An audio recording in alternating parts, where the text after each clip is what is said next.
intro where you came from, what's going on, what's happening?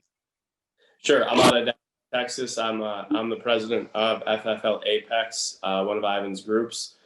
I came to FFL from working at a couple different agencies, being from really poor quality leads to final expense to more mortgage protection focused.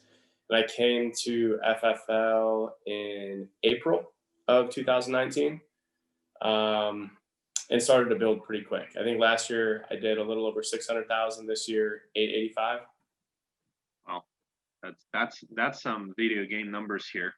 But what actually, Rob, what impressed me the most is, the fact that you made a decision to leave your previous career, which was in insurance as well, where you were already making crazy money. Not Yeah.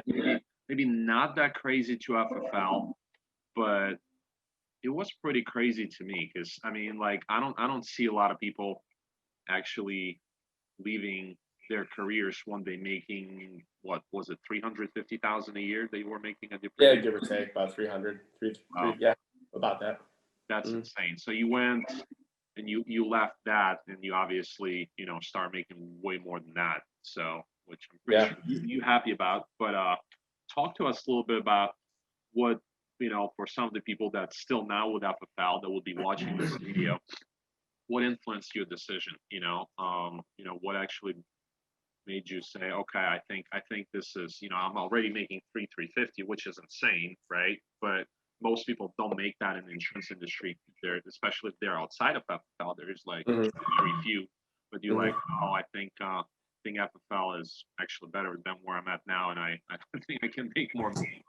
So can you kind of break that down? Yeah, yeah, timing's everything. And I was at a point in my career where I was capped out. I had made this literally almost identical the same for 3 years.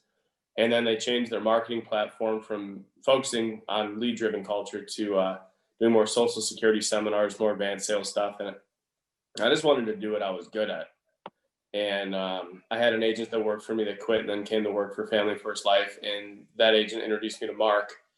Um, and when I met Mark, it was just like we had some chemistry right off the bat, and he was sharing the opportunity. And it wasn't so much that the contracts were not what excited me. I mean, now it's nice to be at a high comp level, but that isn't why I came over. The reason I came over is because I wanted my team to be able to make more money. And I was at like 100, 110 at the last company, and they were at 60s.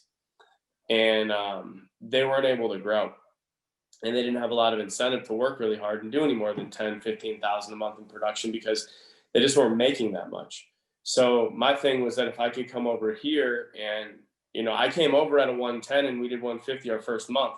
So the game has changed, right? So I kept the same contract level when I came over, and I took a big pay cut actually to join FFL in terms of the spread I was getting over my group. But I like the idea that we could recruit in all 50 states, where before I was stuck just recruiting in Dallas. And I like the idea that anybody could grow and build. I like the idea that we had multiple sources of leads. And I like the opportunity to grow uncapped. And there's no politics. It was like, if you write this amount of business, you're going to have this contract level. If you do this, you're going to do this, then you're going to do this. Where I was before, there just wasn't there wasn't any opportunity to grow. So the growth opportunity here is what really attracted me, and I knew that if I stayed there, I'd never grow personally or develop professionally. And I was seeking out role models, and I was seeking mostly a platform to be able to do some big things. And when Mark was telling me that how much he made, I'm like, this is really crazy. I don't like, how do you do that? No one was doing that at the other company. I was with another one that I started with where some of those guys were, but only when they owned the agency. And I knew I wasn't going to have that opportunity anywhere. So when I learned what Mark did and what he built, it opened my eyes a little bit. And then he invited me to come on board and partner up and try to build. And then, Ivan, then we kind of got matched up. Yeah, sure, man. Well, that's cool. That's really interesting, and I hope that helps someone make that decision. So you kind of touched on the role models. Okay, so when I jumped on, there were some role models for me here in FFL that I learned from. people like Paul McLean, Matt Smith, Mark Mead, and Yeah. honestly, I think you not to undermine what they've done because they had different conditions, but man, you outproduce all of them. So now you are that role model to all the new people that come on board, and they're looking up to you. They're listening to you, and you're the one that's actually providing that training to them, which is unbelievably good, man. So, but and speaking of the training, obviously that's one of the things. For me personally, I just wanted to put it out there. It was leads, but there's five things that really stand out in FFL. As we all know, it's a top comp up to 145%, warm leads, crazy good training, and actually training that doesn't motivate you, but really give you like a step-by-step instruction on how to do certain things, whether it's building, hiring, things of that nature. Um, no contract, invested from day one. So for me personally, it was actually the leads because I definitely lacked them. I didn't have any with my previous company. So, but I mean, there's two sides to my next question. Obviously, well, one is more of a statement because I think Rob, you're a true representation of actually people that create this kind of training that train people to you issued 800 over 800,000 this year. That's just some crazy stuff. I really did over 900, but I put a couple deals under some other agents because I didn't have contracts with them. So I did probably closer to 110, or excuse me, 910.